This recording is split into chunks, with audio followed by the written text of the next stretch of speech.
Doctor Alfonso Gómez Méndez, buenas tardes. Buenas tardes. Muchas gracias por recibirnos. No, con mucho gusto. Doctor, usted que ha tenido una amplia experiencia como ex fiscal, ex procurador, ha sido ministro de Justicia, entre muchas otras cargos que ha tenido en Colombia.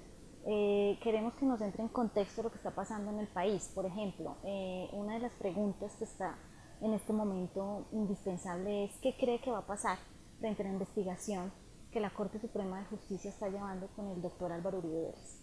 Pues mire, yo creo que lo primero que habría que decir es que aquí debemos dejar que actúe la justicia sin presiones de ninguna naturaleza. A mí me preocupa que este proceso se ha llevado fundamentalmente en los medios. Este es un proceso que en teoría debería estar sometido a reserva porque se rige por la ley 600 del 2000, que fue, por cierto, la que yo presenté como fiscal general, que tiene un procedimiento reservado. Pero lo que el país ha visto en todos estos meses es que diariamente están saliendo declaraciones de un lado, declaraciones del otro. Es decir, la controversia no se está adelantando en este caso en la sala de instrucción de la Corte, sino en los medios. Y el país se ha dividido no en función de si los hechos son ciertos o no, sino en función de si son partidarios políticos o contradictores políticos del expresidente Uribe. Y no hay cosa más alejada del concepto de justicia que se incorporen elementos de carácter político. ¿Qué creo yo que va a pasar? Que la sala de instrucción ya recibió la indagatoria del expresidente Uribe, va a practicar pruebas. Ese término de 10 días, para que los colombianos sepan, no es un término perentorio, para que tampoco comiencen a acosar a la Corte ahorita de que ya pasaron los 10 días y no ha decidido nada, porque ese término es obligatorio cuando hay una persona detenida. Cuando no hay una persona detenida y en la ley 600, el juez, en este caso el magistrado, los magistrados pueden tomarse otro tiempo, practicar las pruebas e inclusive pueden llegar a una resolución de acusación sin necesidad de ordenar la detención física de la persona, y después se hace el juicio ante la propia sala ya de juzgamiento de la nueva sala de la Corte Suprema de Justicia. Correcto, doctor. Eso lo entendemos muy bien. Como usted ha dicho, el país está muy polarizado por ese tema. Es decir, que podemos confiar tranquilamente en que la Corte Suprema de Justicia no se deje llevar precisamente por lo que está pasando en los medios de comunicación. Sí podemos confiar en su equidad y en que van a ser ecuánimes en una decisión. Pues yo creo que sí. Yo creo que estos magistrados que tienen este caso son personas, pues no los conozco personalmente, conozco a algunos, pero no a todos, pero son personas que llevan una amplia trayectoria en el Poder Judicial y que van a fallar de acuerdo con la controversia probatoria, con lo que haya en el expediente, no con base en lo que se diga en los medios. Pero yo sí le quiero hacer un llamado a los medios de comunicación para que no presionen a los jueces, ni en un sentido ni en otro. Ese 8 de octubre, mucha gente creía que ese día era como especie del día D. Sí. Y había personas que estaban esperando a que el expresidente Uribe saliera con las esposas puestas de ahí, de esa indagatoria. Eso no es así. La justicia, en verdad, la verdadera justicia no es la justicia espectáculo. Correcto, doctor. Otra situación que se está viendo y realidad en el país es el tema del IMPEC, doctor. Usted que fue ministro de Justicia, ¿usted cree que ya es momento que el IMPEC tenga una reforma? ¿Cuál debería ser esa reforma directamente? Pero mire, no es solamente el problema del IMPEC. Aquí ha habido cambios de nombre que no arreglan el problema. Pasó con el DAS, en una época se llamaba el SIC, por allá en la época de Rojas Pinilla, luego le pusieron Departamento Administrativo de Seguridad y ahora es una Agencia Nacional de Inteligencia, pero los problemas siguen ahí, los problemas no derivan del nombre. El problema es la política criminal del Estado. ¿En qué sentido? En el sentido de que esta es una sociedad que quiere, de un lado, resolverlo todo con cárcel. todos los conflictos sociales, todas las controversias, todo lo que debemos volver cárcel. Cuando hay alguna dificultad, código penal, código penal. Y dentro del proceso penal, todo lo podemos, primero todo lo queremos resolver con el código penal. Y segundo, con cárcel. Hay muchos procesos penales que pueden adelantarse hasta una sentencia sin que necesariamente la persona vaya a la cárcel. Pero aquí queremos que todo sea cárcel y entre más dura sea la cárcel, mejor. Y después nos quejamos del hacinamiento. Y el país tolera eso que la Corte Constitucional ha llamado el estado de cosas inconstitucionales. La violación de los derechos humanos en las cárceles es una cosa evidente. La sobrepoblación carcelaria. Pero ¿qué es lo que pasa? Que los gobiernos no le paran bolas a esto. Y eso se refleja de varias maneras. No le para bolas el Congreso, que está cambiando el Código Penal a cada instante al vaivén de las circunstancias. El Ejecutivo, que no hace cárceles. El problema es que no hacen cárceles. Yo fui ministro de Justicia y alcancé a dar una nueva y unas dos diseñadas, pero la dificultad para que los ministros de Hacienda giren las platas para las cárceles es muy difícil porque, como decía el maestro Chandía, las cárceles no producen votos. Y de otro lado, no solamente no hacen cárceles, sino que como está el IMPEC, hoy es inviable. Es inviable por varias razones. Primero, porque había que inyectarle mucha plata, porque evidentemente la población de guardianes es muy pequeña en relación con el número de presos o de internos que tiene que atender. En segundo lugar, esos sindicatos exageran. No es que el sindicalismo sea malo, sino que esos más de 80 sindicatos armados, pues hacen prácticamente inmanejable.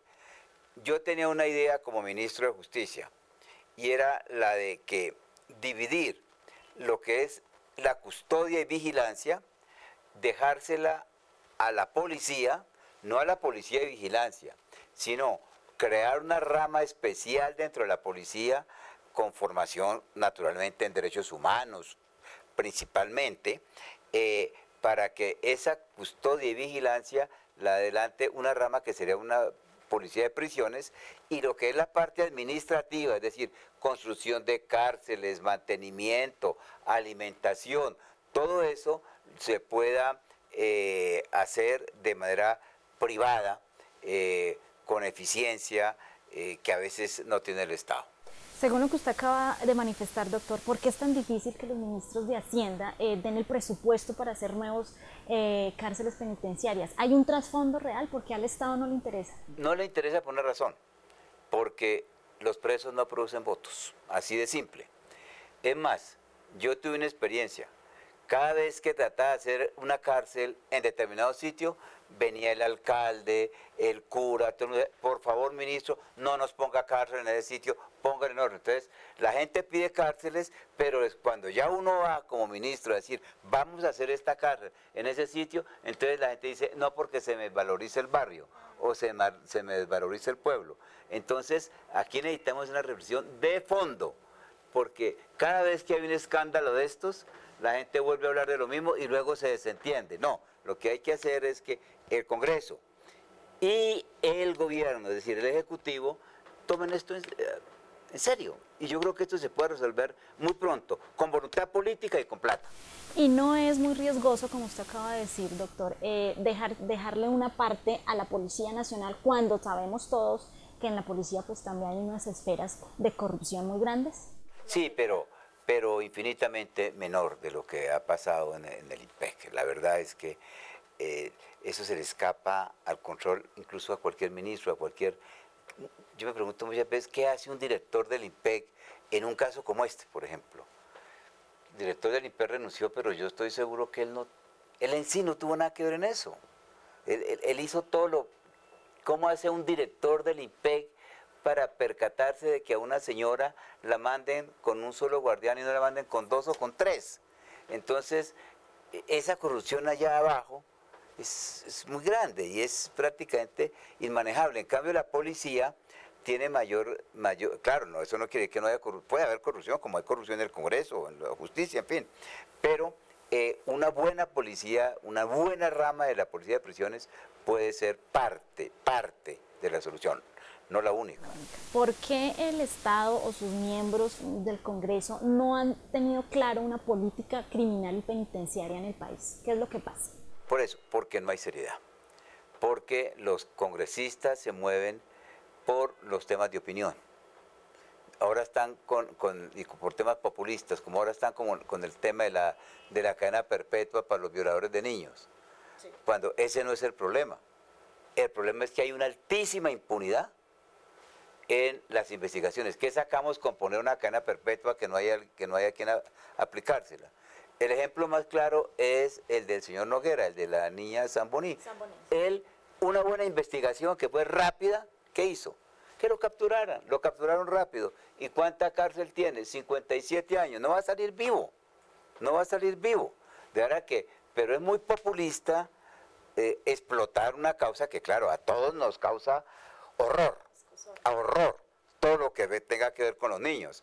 Pero explotar eso para aparecer que la solución es la cadena perpetua, en lugar de hacer lo que hay que hacer, que es principalmente la prevención. La prevención. ¿Quiénes son los niños que son vulnerables? Los niños pobres, los niños de hogares bajos recursos, de hogares deshechos, en fin. Entonces es fundamentalmente la prevención, la investigación. Esa misma gente que no le importa nada que los niños coman basura todavía, es la que se escandaliza supuestamente cuando aparece un niño violado. Se escandalizan un día, pero después se les olvida. Doble moral, es correcto, doctor.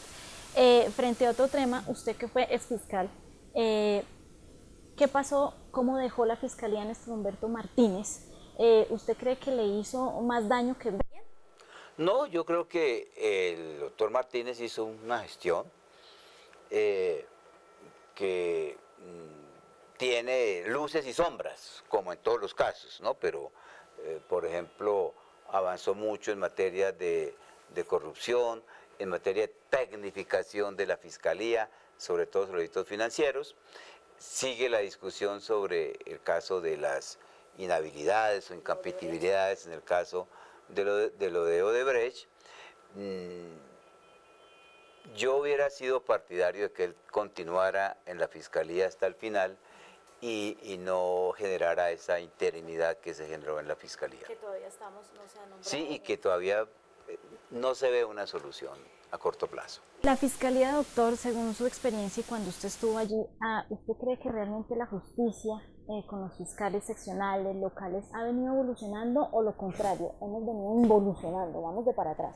Mire, yo creo que aquí hubo un punto de inflexión que fue la forma apresurada como implantaron el sistema penal acusatorio en Colombia. Yo me opuse a eso como fiscal general. ¿Por qué? Porque fue trasplantar un sistema a medias, el sistema de los Estados Unidos, pero con una diferencia, ya tienen una investigación centenaria a través del FBI.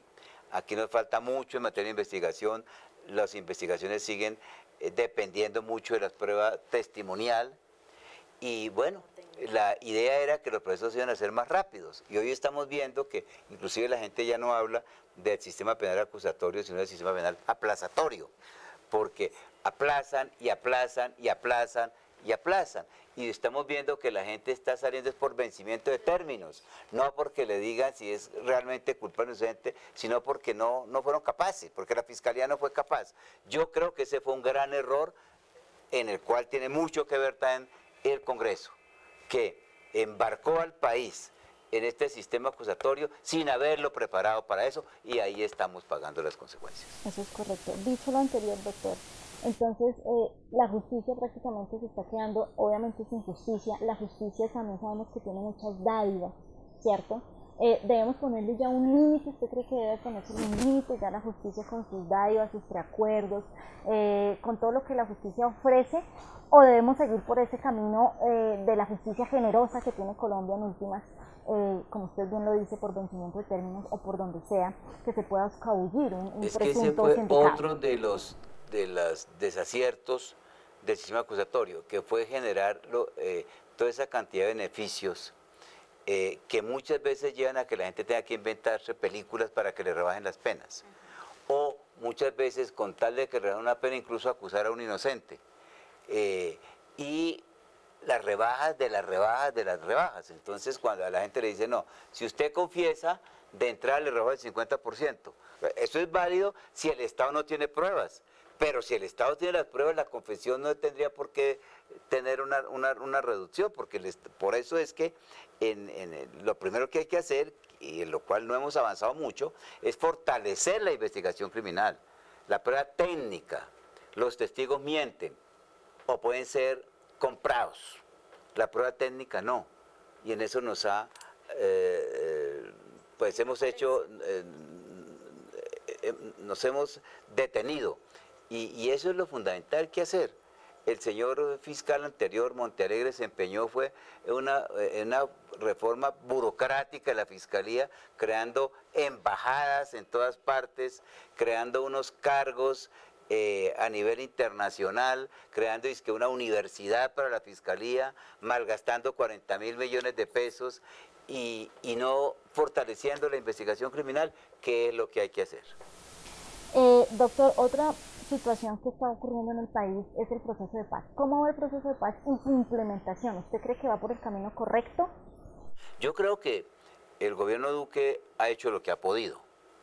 Hay que tener en cuenta que los procesos de paz no son lineales, sino que tienen altibajos, y que los procesos de paz no se agotan en la firma de los acuerdos, sino requieren dinero, requieren implementación, y esas implementaciones toman años. Yo creo que hay que abonarle al presidente Duque que, no habiendo estado de acuerdo con el proceso de paz, pues ha venido implementándolo. Yo creo que el doctor Archila Peñalosa ha avanzado bastante. Falta, pero es que así estaba previsto que esto fuera a años. Nadie puede pensar que un proceso de paz produzca efectos a los 6 meses. El primer efecto es que cese el fuego, dijéramos, pero de ahí lo que viene después, la reinserción de los combatientes, de los excombatientes, la creación de condiciones para que se reincorporen a la sociedad, el mismo perdón de la sociedad, que no es fácil, sobre todo en casos como guerrillas como la nuestra, que cometieron tantas y tantas barbaridades. Pues es muy difícil a veces conseguir que la gente perdone, pero eso toma su tiempo. Uno de los problemas que hemos visto que ha tenido la implementación del proceso de paz es la Unidad Nacional de Protección en cuanto a los líderes sociales y sobre todo a sus excombatientes que tiene protegidos. La ONP no se está convirtiendo de pronto como un IMPEC, también está fallando en ese tema. No. La ONP, hay que aclarar, la Unidad Nacional de Protección es una especie de cuerpo de escoltas, más o menos. Correcto. ¿Sí? Pero la seguridad no depende de la UNP. La seguridad integral y global depende del ejército y de la policía. Es decir, ningún Estado en el mundo le puede tener una escolta a cada ciudadano, ni siquiera a cada ciudadano amenazado. Lo que hay es que crear las condiciones generales de seguridad, y ahí la UNP es complementaria. Pero todo el mundo le pide escoltas a la UNP. Sí. Personas incluso que ya no necesitan seguridad le piden escoltas a la UNP. Y cada vez que le quitan una escolta a alguien, entonces cuidado porque de pronto lo pueden matar. No, yo creo que es una equivocación pretender cargarle a la UNP la responsabilidad única de la seguridad nacional. Entiendo, doctor. Frente al otro tema que está pasando, el proceso de paz, es que hemos visto recientes informes de la ONU donde han dicho que los suicidios ilícitos, digamos, que se han incrementado. ¿Eso puede obstaculizar en mucho o en poco al proceso de paz que está implementando? Sí, yo creo que hubo un error del gobierno anterior cuando anunció, y eso lo reconoce el propio presidente Santos en su libro, cuando anunció a través del entonces, que se llamaba ministro del Postconflicto, que iba a haber dinero del Estado para quienes erradicaran manualmente. o para que se erradicaran voluntariamente. Entonces eso hizo que la gente aumentara los cultivos para pedir después subsidios del Estado. Pero hay que tener también en claro, muy claro, claro, el narcotráfico pasa por muchas cosas, pero que el único problema no son los cultivos. El problema es la falta de control de los precursores químicos. ¿Qué saca? Supongamos que se aumentan los cultivos de hoja de coca. ¿Qué harían los cultivadores de coca? No los cultivadores, que muchas veces son campesinos que la pobreza los lleva allá, sino los narcotraficantes, si no tuvieran el ácido sulfúrico, la gasolina, el éter, pues se quedarían lo mismo que hacen los campesinos con los productos que no tienen mercado. Entonces el problema no es simplemente de los cultivos ilícitos, sino todo lo que hay alrededor de eso. Doctor, en cuanto a la JEP, la Justicia Especial para la Paz, las autodefensas y digamos, sus miembros que están siendo deportados ya uno a uno, vemos que están llegando al país de Estados Unidos, han manifestado algunos querer pertenecer a la JEP. ¿Eso es conveniente, no es conveniente? ¿Se puede, no se puede? ¿Y por qué? Pues mire, la JEP, yo no fui tan partidario de sacar del aparato de justicia lo que tenía que ver con el conflicto armado, porque varios procesos de paz se han hecho en el pasado con la justicia nuestra. Pero bueno, se creó ese mecanismo que hasta ahora, pues ha sido ineficiente porque no ha logrado que se conozca la verdad y todavía pues no hay procesos. Ya lleva año y medio más o menos actuando y es muy diciente que personas vinculadas a delitos de todo orden estén pidiendo entrar a la JEP. Y todos los que están entrando a la JEP es para que la JEP lo que ha hecho es manda una carta diciendo entro a la JEP y lo dejan en libertad. Entonces la JEP se está convirtiendo en eso como en una especie de salvoconducto para recuperar la libertad porque inmediatamente no se le adelantan los procesos. Es correcto. Es como con la JEP la justicia finalmente está quedando, digamos, sin piso, sin bases, y la paz está opacando Hay la muchas justicia. personas que de todo orden, ¿no? Tanto de la fuerza pública como por fuera, que se acogieron a la JEP, con base en ello recuperaron la libertad, pero no hay procesos contra ellos en la JEP. Entonces aparecería como si fuera una fuente de impunidad. Correcto. Espero que eso se cambie. Correcto, doctor. En cuanto a las elecciones que se van a dar ahora actualmente en el país a nivel nacional, usted en sus últimas columnas en El Tiempo ha manifestado que viene el señor Don Dinero, la corrupción con las elecciones. ¿Está de acuerdo con esa frase, por ejemplo, que dijo John F. Kennedy, que la ignorancia de un votante, en este sentido el corrupto votante, nos pone en riesgo a todos? Sí, porque el sistema es perverso. Entre otras cosas, es muy difícil que la gente pueda ser libre mientras no tenga satisfechas sus necesidades básicas. Entonces, ¿por qué vende la gente el voto? Porque no tiene nada más que vender. Pero a una persona que tenga satisfechas sus necesidades básicas, por lo menos, y la educación y la salud, pues ¿qué le van a comprar el voto? Entonces, yo lo que veo es que la democracia está, es decir, la democracia electoral está armada sobre un sistema que es perverso, y es que la gente está haciendo, es una inversión en política, invierten para después sacar en contratos, que es la corrupción, de manera que el nivel del debate político ha descendido mucho, y en eso ha contribuido el hecho de que no hay partidos. No hay partidos, entonces esto es una avalancha de avales y de personas que a título individual quieren salir elegidos a toda costa, pero sin que haya unos partidos. Pensar nada más que los afrodescendientes o los indígenas piden avales por miles, de manera que lo que está corrompido es el sistema. Como consecuencia de lo anterior que usted ha manifestado, doctor, entonces, si los votantes son, digamos, son corruptos, van a elegir corrupción. En su opinión muy personal, entonces, ¿el país para dónde va? No, yo creo que hay que replantear muchas cosas, y ya algunos columnistas han comenzado a decirlo, entre otros la elección popular de gobernadores, porque antes los gobernadores los elegían los presidentes, sí, eso era antipático, pero había una responsabilidad política.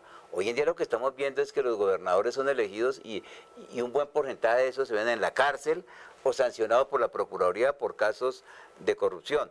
Pero fundamentalmente repensar todos esos errores, algunos de los que cometió la Constitución del 91, acabando, por ejemplo, con los partidos. Necesitamos partidos, necesitamos listas cerradas, necesitamos acabar con las microempresas electorales. Doctor Gómez Méndez, finalmente, usted como miembro de la comisión investigadora que nombró el presidente Duque, ¿cómo va ese tema? Bueno, mira, no fue una comisión investigadora. Nosotros no adelantamos investigación en sentido judicial, no. Es una comisión de evaluación para que miráramos las normas de carácter militar para ver si se acogían a la política de los derechos humanos, del derecho internacional humanitario. Presentamos un primer informe el julio pasado y estamos trabajando para presentar el informe final a finales del mes entrante, que es un informe de recomendaciones al presidente sobre cómo debía, si es que se llega a esa conclusión, reformarse la formación militar o qué controles se deben establecer para que no se presenten situaciones que en el pasado causaron mucho mal a la imagen de las fuerzas militares. Doctor Alfonso Gómez Méndez, muchísimas gracias por este espacio que nos ha otorgado. Muchas gracias.